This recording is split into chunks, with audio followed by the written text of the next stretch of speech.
I am well. How's everything going? Well, glad to be back.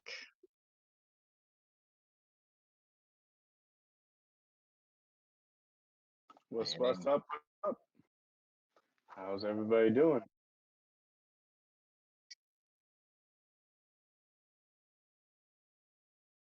yes,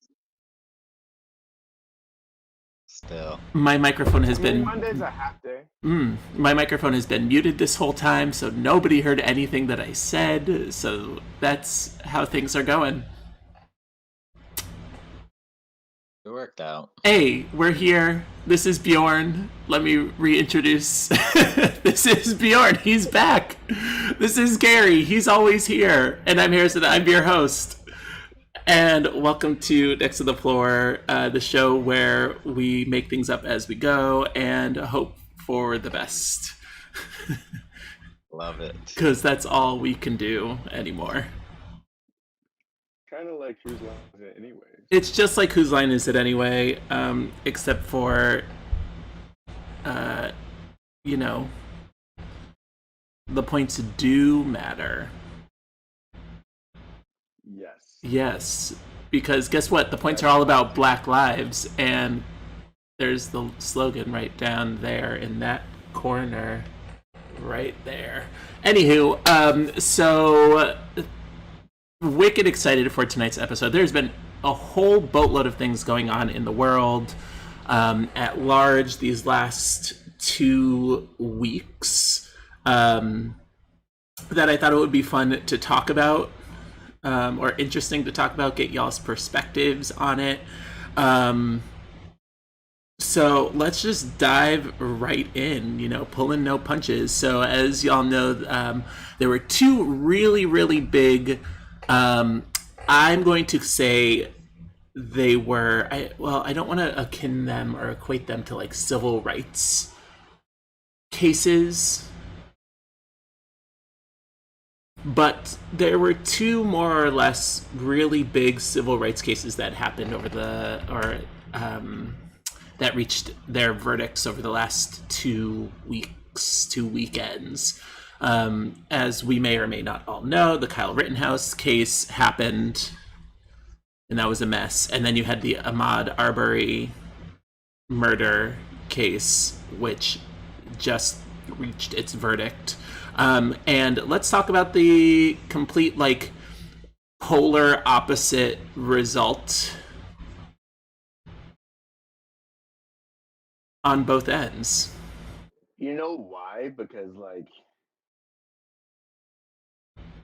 I don't know. The defending side on the Ahmaud Arbery case, did you saw the clips, right? Blatant racism. I watched Yeah. I watched a solid 3 hours of Travis what was his name, McDermott, Mc something or other. Basically the main guy who actually shot Ahmaud Arbery. I watched the full 3 hour cross examination by the prosecution. And it was, well, first of all, the prosecution in this case was stellar. Like the woman, God, I wish I had sense enough to look up her name or remember what her name was. But she did a freaking amazing job as the prosecution. Read all three of these guys for filth. First of all, the fact that the defense lawyer allowed Travis to actually get onto the stand shows you just how completely incompetent his defense lawyer was, and why he even has a law degree or passed the bar is beyond me.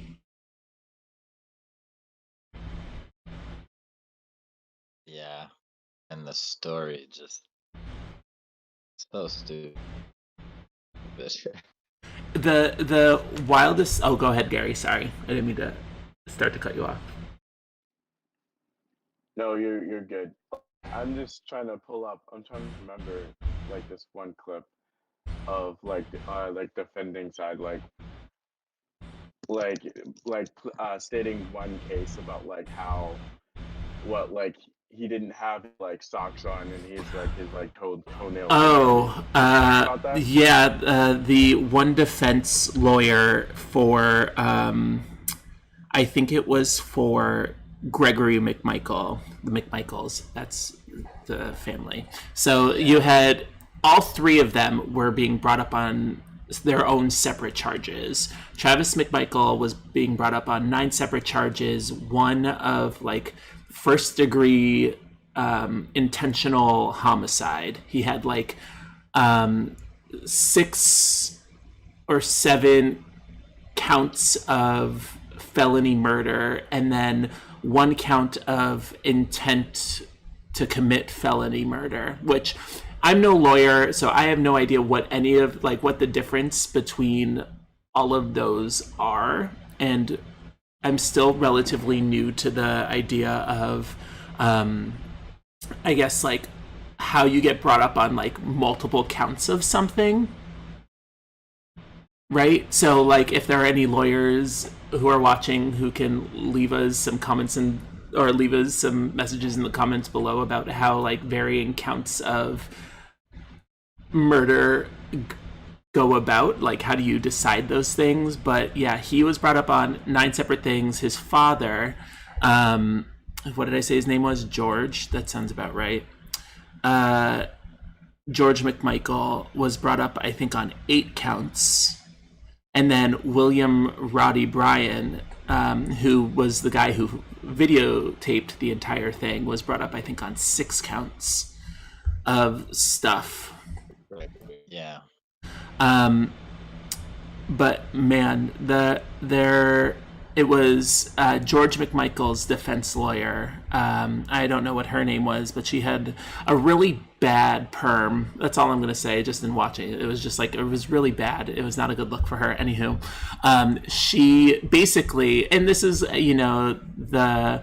won't say that it is largely a racial thing to paint the deceased as a criminal, because for what it's worth, in most situations like this, that's kind of the job of the defense, is to paint an alternate picture of the person who was involved to kind of give credence to their argument. But it also doesn't do them any justice when you lean on racial stereotypes and old tropes to make that case, which is what they did. And that was in her closing argument. It was Laura Hogue.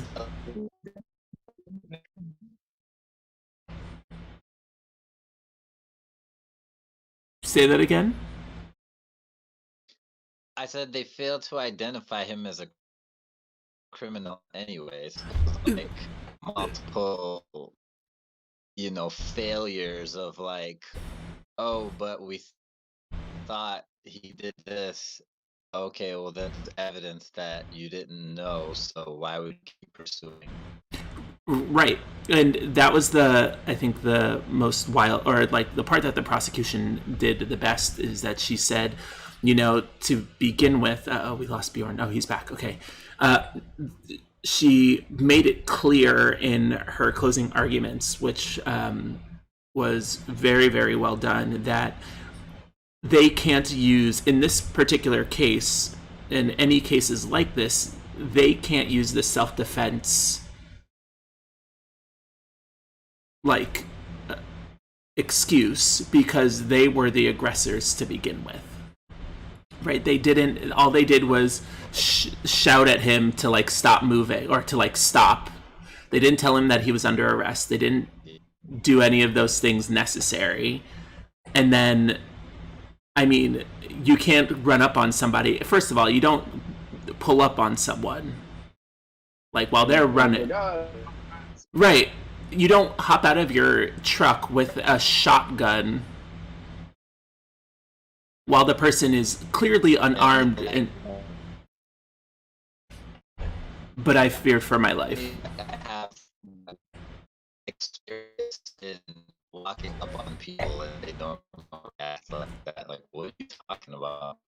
Right. That's my favorite part from the cross-examination of Travis McMichael was the prosecutor, and her name was Linda Dunikowski. She was freaking incredible. But she asks him to explain what had kind of described the scene. And so Travis goes and says, I saw him running, so we pulled up on him basically in our truck. I wasn't trying to run him off the road or do anything along those lines. I just pulled up on him slowly or whatever, and he said, as I would for if I were not going after, but if I was quote unquote following anybody who was running on the road. I'm not gonna I don't want to startle them, so I'm just gonna and so she stops and was like, do you do that often? That you just pull up on people while they're running? Right. So for what? Yeah, for what? Or what? So anyway, basically, in that cross-examination, he, there's a line that is often used in trials by lawyers, is that you just give them especially for guilty parties, is you just give them the rope and they'll hang themselves. And she followed that example to the T. She just she didn't lead him or anything. She just asked them details of the day, and slowly but surely his entire story started to unravel, because she started asking him questions about things, and then he would give answers, and then she said, but wait, I thought you said in the police report blah blah blah blah blah blah blah. And he would say, and I quote, he would say, well, if it says it in the police report, that's what I said then, but I don't know but I don't remember having said it. So basically, what you're telling us here, sir, is that nothing that you're saying right now we can believe, because you lied to the police in your initial response. And then the next best part of this entire thing in the closing remarks, because, all three of the accused were, I understand why all three of them were brought to the same trial, were on trial all at the same time, because it's the same case, state versus these three people, rather than doing it one at a time. But the lawyer for William Roddy Bryan basically in his closing argument said, listen, we all know what we saw, and I just want to let you all, this is paraphrasing obviously, but he said basically, I just want to let you all know that the only reason why you saw any of this is because my client, William Roddy Bryan, was the man who filmed it. He wasn't part of the action, he wasn't part of any of this. They might have been involved and shot him or whatever, but my client Roddy literally only filmed it. So he basically took Roddy's two friends and was just whoop, drive the bus right over top of them. Yeah. But oh man, rightfully. So that was wild times in the world of law. Wild times in the world of law. But and everything that to do some more wild time. One more time. What'd you say? I was saying, what'd you say? Oh no, I was saying that every statement he was making was just contradicting the previous thing he said. And there was one part he said something like, they were asking him that he had evidence that Arbery was the person that he thought had stolen something from his truck. I think it was his gun. And he said he didn't have evidence. And then they asked, he said that there had been trouble in the neighborhood, and the person whose house it was had stuff stolen from a boat. And then she replies that there was nothing reported stolen, and then he goes, yes, there was stuff stolen from a boat that was in the house. And I'm like, well, was it in the boat or was it in the house? Like, what are you even thinking? Right. Well, so to that end, right, she brings that up in her cross-examination of Travis, that, you know, the only thing that he was going off of, right, like, you know, there was an argument that that it could have been possible to see this as a citizen's arrest, like, gone awry. That was kind of like the defense's main thing, right? But she says that, you know, in order for there to be a citizen's arrest, you have to either, one, physically see the crime being done, and it has to happen immediately following the crime, or in certain exigent circumstances, if a felony occurs and it is after the felony, like after the felony occurs and the person is trying to escape or flee, then you can perform or enact a citizen's arrest. And so she starts questioning him about, like, so the gun that was stolen from your truck, because he had said that, you know, there was a gun stolen from his truck like a couple of weeks prior or whatever. It turns out it was somebody completely different. And then she brings up, like, oh, well, I know we saw, you know, video footage of Ahmaud Arbery in this house from this night or whatever. Like, are you certain it was him? And he said, yes, absolutely. Okay, cool. And then he goes on, she asks Travis, she being the prosecutor, Linda, love her, goes on to ask him, okay, but then were you here yesterday when you heard what's his name and or what's her face say that, yes, things might have been stolen out of the boat, but he suspected his like contractor or the contractor and his team, because they were really the only people who were out by the boat or within that construction zone anyway to begin with. And Travis said, yes. Right.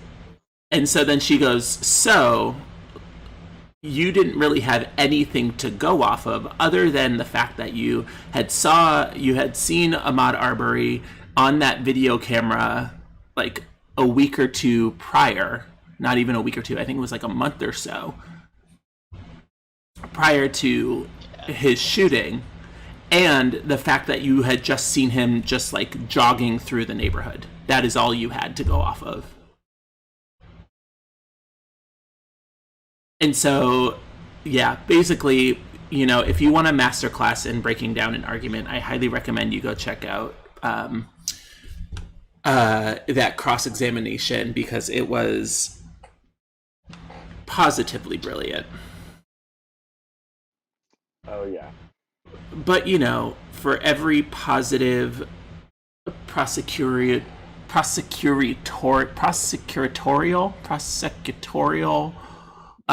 situation, we have another one that is less than great and less than ideal, and then that would bring us to the Kyle Rittenhouse case, which let's cross-examine the cross-examinations between the both of them. I mean, honestly, oh man, it's like, it wasn't much.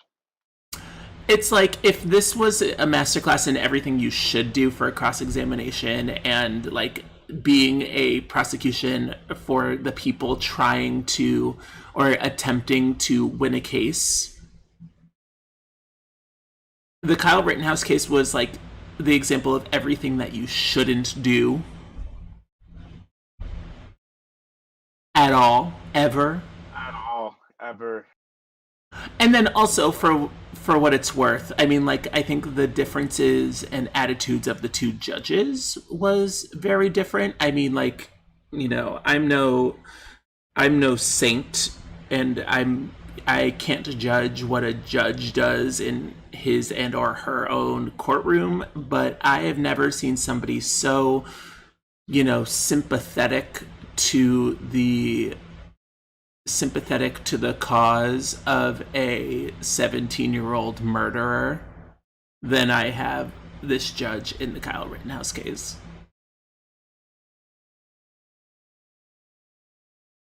And that's all I'm gonna say on that. Yeah, it felt like I don't know. It was crazy how like he was just like treating that. Oh my gosh, I can't even talk about it. It made me so mad to watch it because I was like, oh, if he was black, it would be way different. Oh, that case, it wouldn't have even lasted as long as it did. When he was watching the footage, the judge had him come like all the way up and like sit behind him. You know? He was basically his best friend the entire time. Yeah, they're like It's frustrating. Very, very frustrating. But, without going too into detail, because I know I'm going to get very frustrated by that situation. I want to advance the conversation to something that Bjorn actually brought up to me the other day, which I thought was really, really interesting, even though we might have just lost him. That's okay. I can say that because I see two of me. Oh, he's back. There we go. Hi, Bjorn. I'm back. Hey. So, not to stray away from serious subject matter, such as law and legal things, but kind of falling on the same lines, Peter Popoff is back. And Peter Popoff is back, and he means business. Gary, do you know who Peter Popoff is? Who's Peter Popoff? Peter Popoff. So I'll tell you this story. So the other day, I was watching TV with Danielle, and this commercial comes on. So it's all of these people giving these testimonials of this new miracle water that they're drinking. So, they're like, yeah, Peter told me to get the miracle water, and I'm gonna get $7,000, and I got a check for $7,000. People are getting houses. I goes, I drank the miracle water, and I got my job back. And so we're like in disbelief. So we looked this guy up, and in 1986, he was outed for running a scheme where they would have like, I forget what you call them, but like the pop-up and you have everybody come in so you can hear all their problems and help them heal and all of that stuff. So he would have people come in, and his wife, they would have to register, obviously. So his wife would look them up and get records on them and figure out, like, I forget something. They had like some connection to the hospital or something like that. So she had their medical records. So he would pick a person, his wife, he had an earpiece and everything. So he'd be like, catching the ghost and like holding his head like this, but like listening to the earpiece. And his wife would say, this person has cancer. So he'd say, God is telling me a message. God tells me you have cancer, and he wants you to do this and this and this so I can cure you of cancer. So they ran that scheme for a minute and then got outed. And now, like 2 plus 3, 4 decades later, he's right back out on the market selling miracle water, excuse me. And that's Mr. Popoff. I'm like reading a Wikipedia article on him right now. And so he was a televangelist, right? So Oh yeah. Okay. Yeah. I don't know if you like. There were a lot of. Well, I guess by 1986 he was done, so there wouldn't have been too many like stories on him in the 90s. But it like harkens back to like the Miss Oh Cleos yes. of the 90s. He was basically like the Miss Cleo of the 80s. I remember. I know who we're talking about now. I see his face.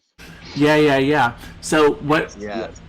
what he would do, I'm going to read this directly from Wikipedia. His miraculous curing of chronic and incurable medical conditions became a central attraction of his sermons. Popoff would tell attendees suffering from a variety of illnesses to break free of the devil by throwing their prescription pills onto the stage. Many would obey, tossing away bottles of digitalis, nitroglycerin, and other important maintenance medications. Popoff would also command supplicants in wheelchairs to rise and break free. They would stand and walk without assistance to the joyous cheers of the faithful. Critics later documented that the recipients of these dramatic cures were fully ambulatory people who had been seated in wheelchairs by Popoff's assistance prior to broadcast. Love that. Wow. Can you imagine, like, well, I'm gonna say this. It's gonna be a bold statement, and then I'm gonna roll my eyes at the very end. But can you imagine coming up with a con so incredible that you create like a cult following that believes every single word you say, no matter what you say, no matter how wild and crazy it is, and that people will, just blindly fall for it? Can you imagine such a situation? Yeah, like like Trump supporters. Nothing gets past you. Well, I mean, like, because it's basically the same exact like snake oil situation that we've got going on here, where you've got this false messiah, false prophet who claims to want to bring like the betterment of blah blah blah blah blah. He provides little to zero and or no evidence of the fact that any of it is true. I mean, we're still waiting on his infrastructure plan, except for Biden just passed, so that's good. Yay, we have an infrastructure plan that's waiting to be passed by the Senate, given that Manchin and Cinema, or whatever, get their shit together, pardon my language. But, all of these false pretense, he basically built an entire house of lies that are very clearly lies to everyone and their cousin, except for half of the country or whatever fails to believe that it's true, that they're lies. It's just wild to me. But,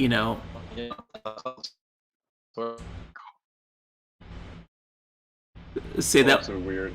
Yeah, cults are really weird. I mean, we're basically like, at the moment, I was reading this article that, there are a bunch of, I don't really know how to describe their title, but they basically are like, they're members of the FBI that keep a watch out for, like major cults and or something activity around the United States. And with everything that's going on right now I think it's in Dallas, I want to say it's Dallas, Texas, with that, like, I'm gonna say that fringe group of Trump supporters I don't want to know. I wish I could say it's a fringe group, but that group of Trump supporters who are in Texas right now, waiting around for the re the resurrection, rebirth, reanimation of JFK Jr. so that he can usher in the second presidency of Donald J. Trump. You know, I don't know much, but you know, all of these cult watchers, I guess is what we'll call them, have been signaling, like throwing out these red flags and like sounding alarms, saying like, "Hey, we are literally like one step away from this becoming like Waco 2.0, and or like Heaven's Gate 2.0, where suddenly you're gonna have like this mass suicide of all of these people giving up their lives and souls for what? The resurrection of JFK to usher in Trump back into the right. Even though we all know. I'm gonna say we all know that Trump gives about. I wouldn't even say he gives two shits. I don't even know if there's a number of shits he gives.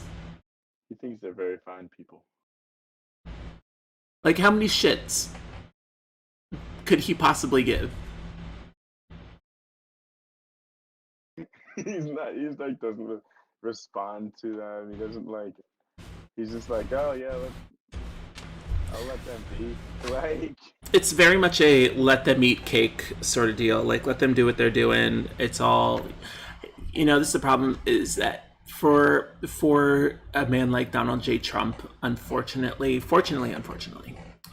mostly, that all news is good news. There is no such thing as bad press. Good press, bad press, it's still press. It's still press. At least they're talking about me. Right, exactly. And so, right, because, I mean, like, think of the optics of this, right? Is if something happens where Donald J. Trump does anything, it's instantly reported about, right? We all, I'm going to say, the sane members of society, TM, all look at that and say, I don't give two shits.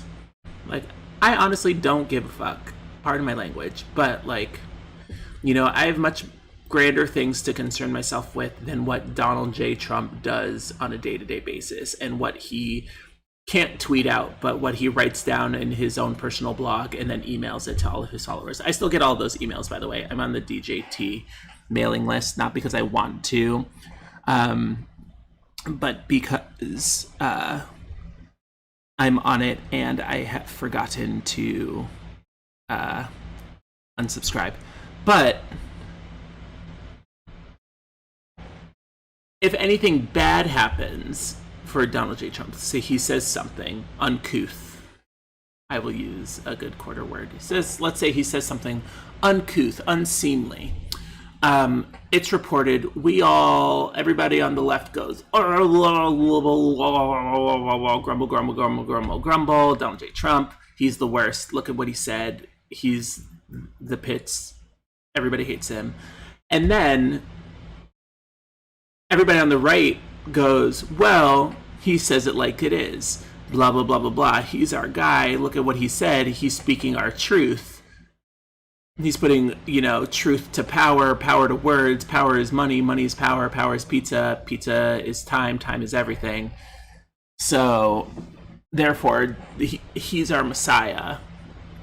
Right? So it's a win-win for Donald J. Trump, no matter what he says.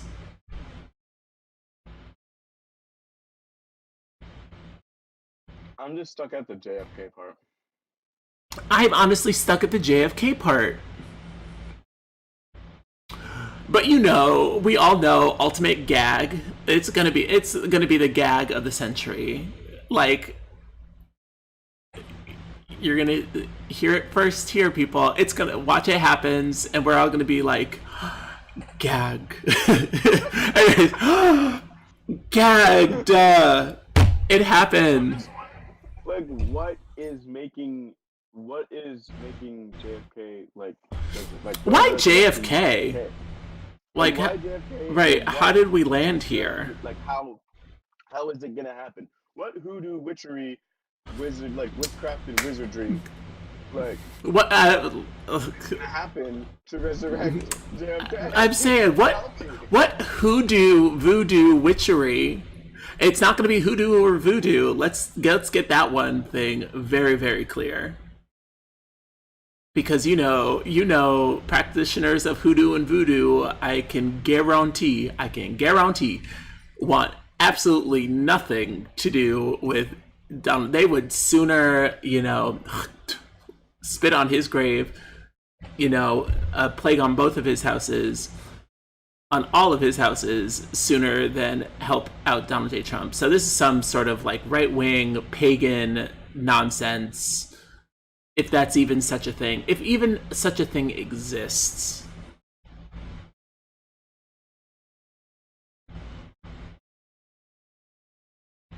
But, Muted, Bjorn. I think you might be muted, Bjorn. Hold on, let me check. Nope, you're there. Oh, you're muted now. Let me unmute you. And let me fix that so that way I don't ruin the camera for everyone. Oh, there we go. Nope. Can't hear you. Well, maybe Bjorn just... What he's trying to say is too profound for our viewers at home.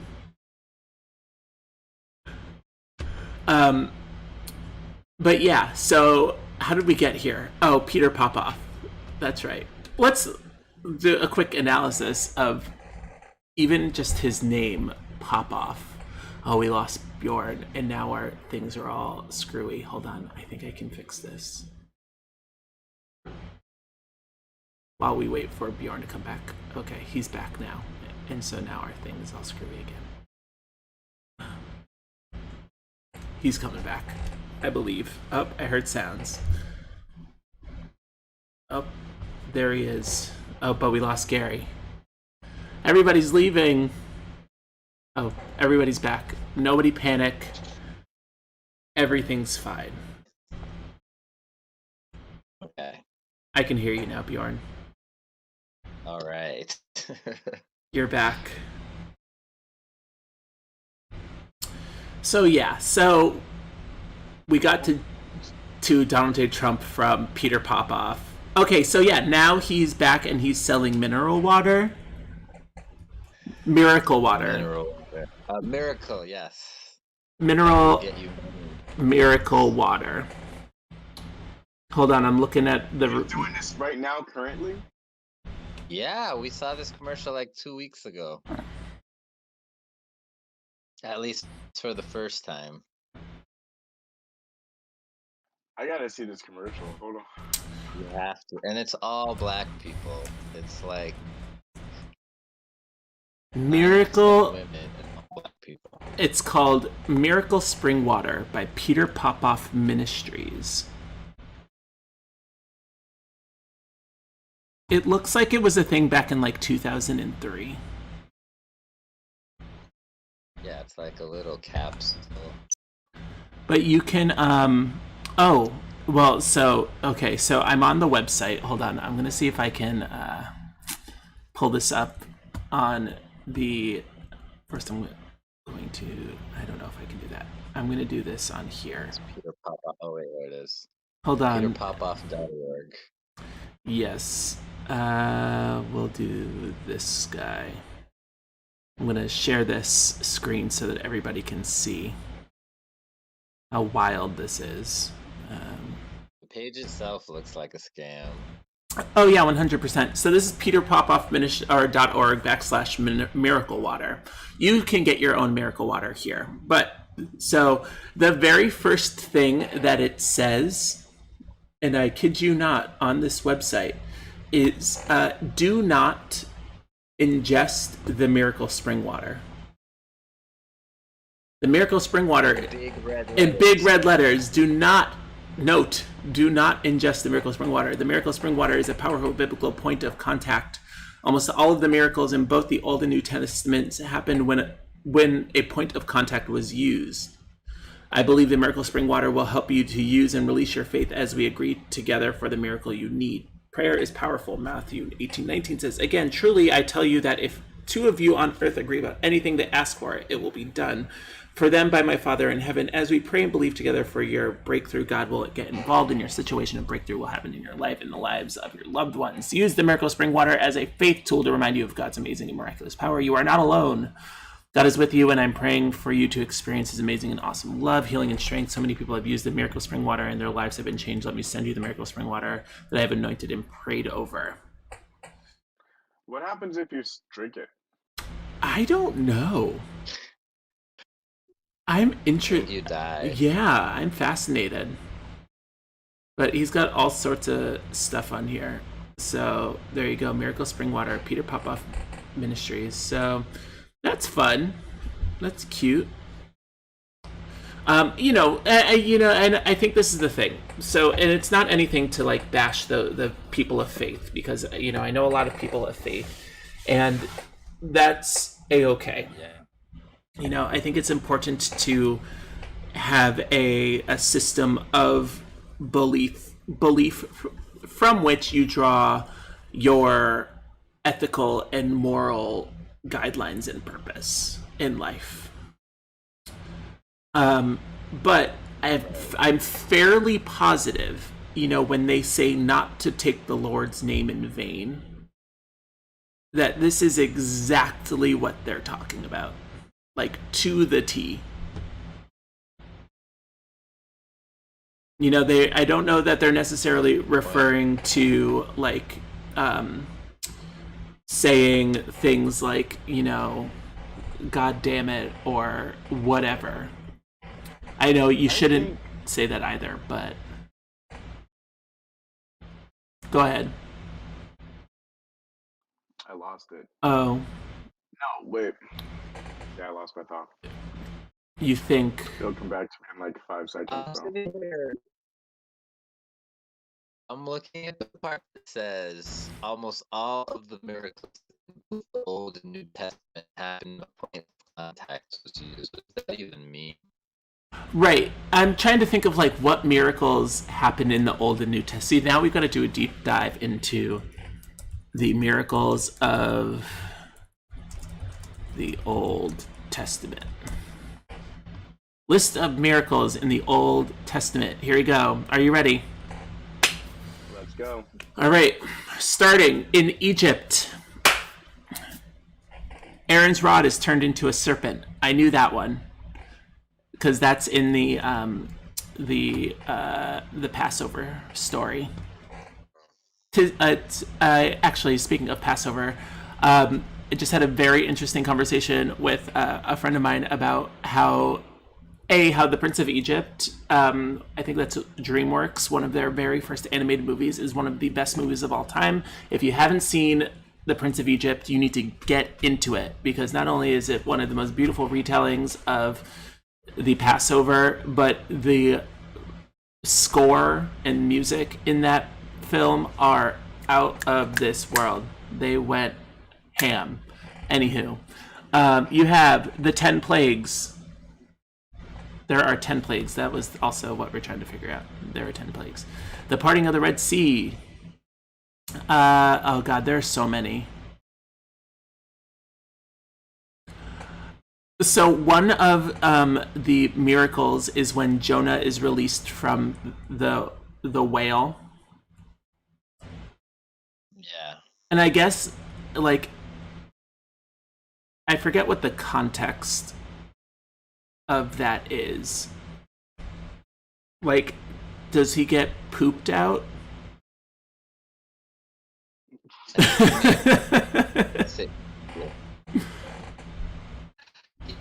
The stomach something. Oh, that's right. So would I consider that necessarily like a miracle? I think it was. If you're inside a whale and you want to get out, there's a couple of ways you can do it. I ain't going out to that end. Right.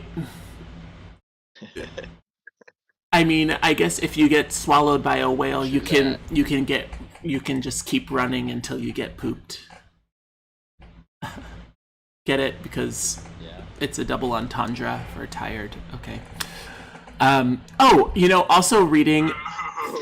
Thank you. I'm here. I also was reading. Speaking of the Bible, there's a.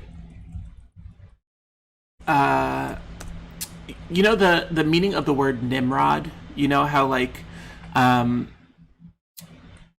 usually refer to people as being a Nimrod because they're like stupid or whatever. Turns out that there's actually a whole history, biblical history to the name Nimrod, and that Nimrod actually was a biblical feature in the book of Genesis and the book of Chronicles. He's the son of Cush, and therefore a great-grandson of Noah. Nimrod was described as a king in the land of Shinar, which is Mesopotamia. The Bible states that he was a mighty hunter before the Lord and began to be mighty in the earth. So I forget what I read about this and how the name Nimrod was suddenly changed to being like a dummy. But the original translation of Nimrod, or the original meaning of Nimrod, is like somebody of great power and force. So there's some fun information for you that you probably didn't need to know, but I told you anyway. Speaking of Mesopotamia, I saw the Eternals yesterday. I've heard a lot of mixed reviews. It's actually pretty good, but I mean, What did you think? It's kind of just like, it's all right. It's good. I like it, but it's kind of like hard to see like where it fits into the Marvel universe. You know, I can sense that. It felt like, I think that was one of the main critiques that I heard of it, was that it was just kind of like out of left field. Yeah. But it bees like that sometimes. Sometimes you just need to make a standalone film, y'all. Yeah. And what's more important is that it's a film featuring like a very diverse cast. Yes. Oh, what's the actor? What's the actor who plays in Atlanta? I love him in Atlanta. And then he had a supporting lead. Oh, I forget his name. Let me tell you. Oh my gosh, I forgot Harry Styles was in this movie. Oh, yeah, he's canon now. Harry Styles, it's official. I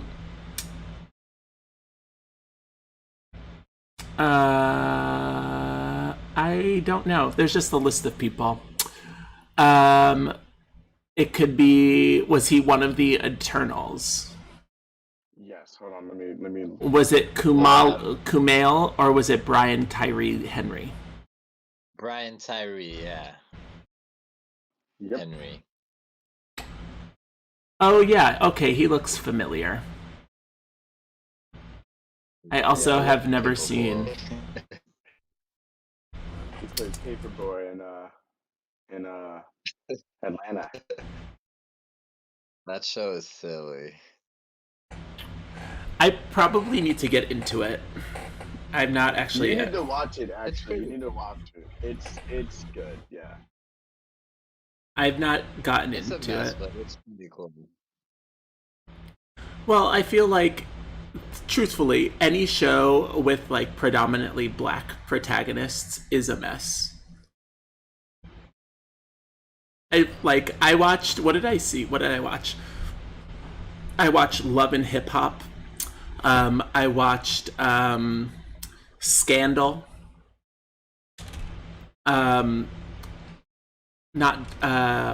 What is kind of like, it's like the modern day version of Dynasty. But it's like predominantly black in cast, and the entire time I'm watching it, I'm like, this is a mess. y'all, y'all messy.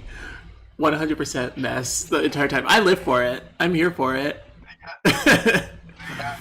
They got they got a Justin Bieber character in it. I'm not trying to ruin anything, but they got a Justin What a, Bieber character in it, I and love that.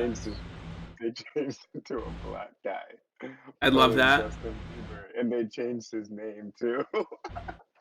It was funny. I love that.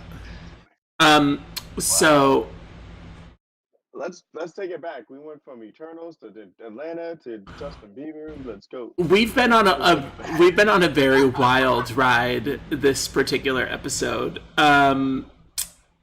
Oh, I had a thought there, but I honestly can't remember it. Oh, oh. So while everybody is here, while we're all here, hello, entire male staff of Arthur Murray Boston. Not entire male staff. We have one other male instructor, and our admin is also a guy. But we have like a predominantly black studio, Yeah. which is the most wild and exciting thing. It's awesome. Like, I love that. Yep. Nobody believes me, but it's okay. Oh, 100%. Well, I mean, you know, for what it's worth. For what it's worth. If You know. you walked up to, if I were to walk up to anyone, literally anyone. Well, first and foremost, if I were to, that's the big if I were to walk up to someone, we can just start there. that's that's the statement. But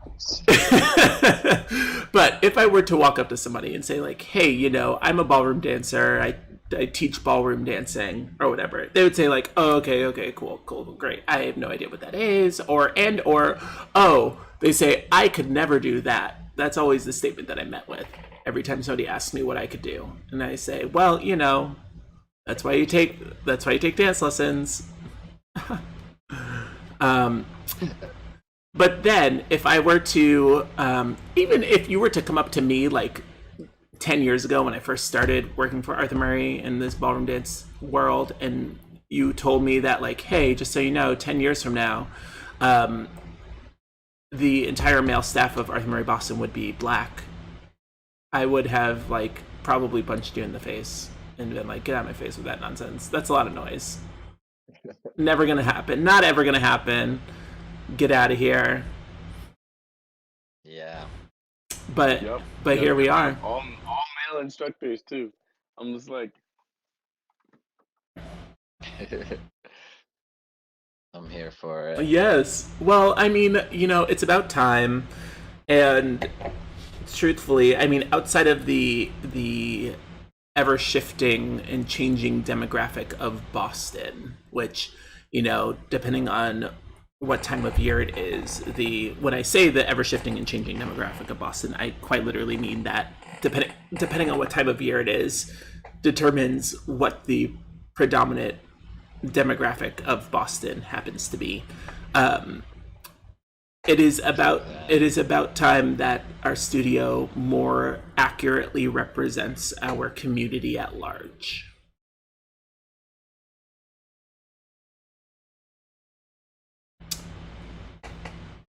And that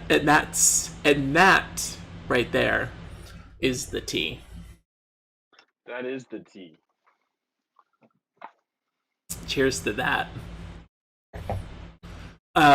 But you know, not for nothing, and it's not for nothing. I know, like our bosses, from a hiring perspective, like that is not their number one focus at all. It just happens to be the case that all of the qualified male instructors are black. It was meant to be. It was meant to be. I'm just saying. And shout out to your student for the solo we did recently. Oh my god. Best thing ever. Best thing ever. I'm gonna see if I can get permission from her to show it. Oh, that would be awesome. But just so everybody knows, we did a group formation. I need to change the color of this light because it's making me look pasty. Woo, chow. There we go. That's better. I also need to go out into the sunlight at some point. But we did a routine with one of our students, who also lovely, one of the most amazing people, lovely Black woman, probably one of the greatest people on the entire planet. She approached, I don't even know who she came up to and asked first. Did she ask? Did she ask She you? asked Kat. Oh, No, she asked Kat to ask Scott. Like she that's right. first. Yeah. She asked. She has to be offensive. Oh yeah, she asked Kat, and then asked if it would be offensive if we did this, and then I said no, it would be the greatest thing ever. So we did a routine where it was her and then the three of us, and all we did was just like dance and groove the entire time. It was so much fun. It was the best. It was really, really good, and we all wore kente. It was so great. Smash. It was so good. Smashed it out of the park. It was a mess. It was a mess. Had a blast. Oh my gosh. Okay.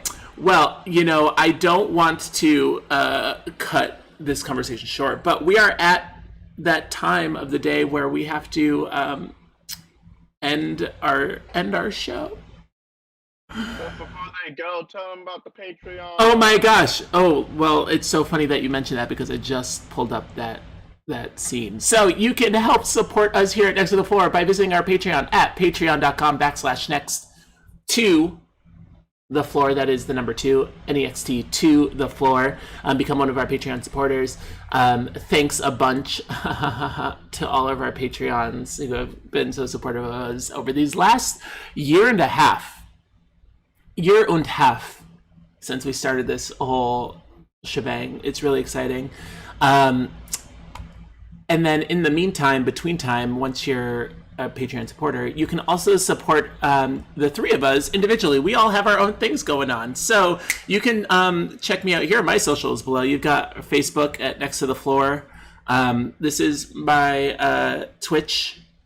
Check me out at Hey Jay. I'm a variety streamer and play video games and stuff like that and talk about Black lives and things. And then you can also check out our YouTube channel, Next to the Floor, YouTube.com/Next to the Floor. And then over here, Gary, you can check him out on Instagram at _good_guy_Gary. Feel free to hit us up on any of those socials and, ask us questions, give us things to talk about and stuff. And then Bjorn, I've already kind of went ahead and put your website on there, but you've got therockdance.com. Yeah. Right? Tell us a little bit about that. TheRockDance.com is a company I started with my business partner this year, really like the end of last year. We've been teaching a dance called the Up Rock for a few years now. It's basically, I would say, like the predecessor to breakdancing, but breakdancing is, blew up, whereas rock dance people are still learning what it is. Has a lot of elements of like salsa and just general rocking steps, kind of like switching your weight back and forth. And it's pretty competitive. So there are like worldwide competitions that happen, and we are trying to prepare Boston to be in the forefront of those competitions. So we've been teaching free classes every Sunday, Monday-ish for about the last 12 months now. Nice. And I'm assuming they can get all of that information and more at therockdance.com. Oh, yes. Oh, yay. Okay, so make sure you check out Bjorn at therockdance.com. And yeah, this has been episode number 31 of Next to the Floor. We definitely went on a journey today. You know what? We did. But you know what? It was a very fun journey. It always is. It was a roller coaster. So glad. We're glad to have you back, Bjorn. Welcome back. Yes. Excuse all the connection issues, but always a fun time. It bees like that sometimes. Well, so before we head off, remember, y'all, Black Lives Matter, period. That's just the statement. I'm going to move my wine glass. I'm going to hold my wine glass so I don't knock it over. I already... Once today, I was streaming earlier and literally threw my wine glass like against the wall and spilled an entire glass of red wine against everything. It was very sad. So I will hold this to make sure nothing bad happens. Remember, Black Lives and red wine always matter. They're not mutually exclusive ideas. You can have both. Black Lives and red wine. It costs you literally $0 to be a good person. So get to it because it's free. And dance is the music of the rhythm to the soul, which is the eyes of the face. So there you go. Take that and do what you want with it.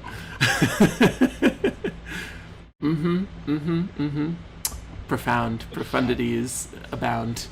Well, on that note, have a wonderful night, and we'll see you on the next episode, which won't be on... Oh, wait! What did everybody have for Thanksgiving? Oh, gosh. I made 6 different dishes, and they were all really good, except for the mashed cauliflower, which I accidentally added too much salt. I had lobster tots and a seafood boil. We boiled. It was so good. Asian style. You boiled your seafood boil? Well, yeah. Well, all the fish. It's well, Wow. Double. I love it. We had many kinds of Many kinds of who? Awesome. Potatoes. We had candied yam casserole. We had scalloped potatoes. We had a mashed potato mix sort of thing that was good, and sweet potato casserole as well. Yum. That is a lot of potatoes. Man. I could get down with A that. lot of potatoes. We were all for it.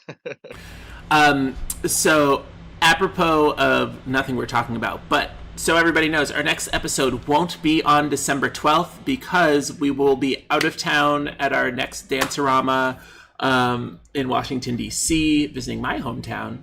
That's where I'm originally from. I'm actually from upstate. I live in upstate New York, or grew up in upstate New York, but I'm originally from Washington, D.C.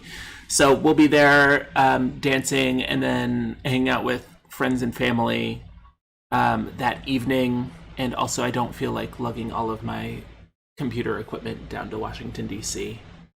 So we'll whip up something, put something together for you guys for that weekend, but then we'll see you the following weekend on the 19th for episode number 32, where we talk about other stuff and things. But have a wonderful night.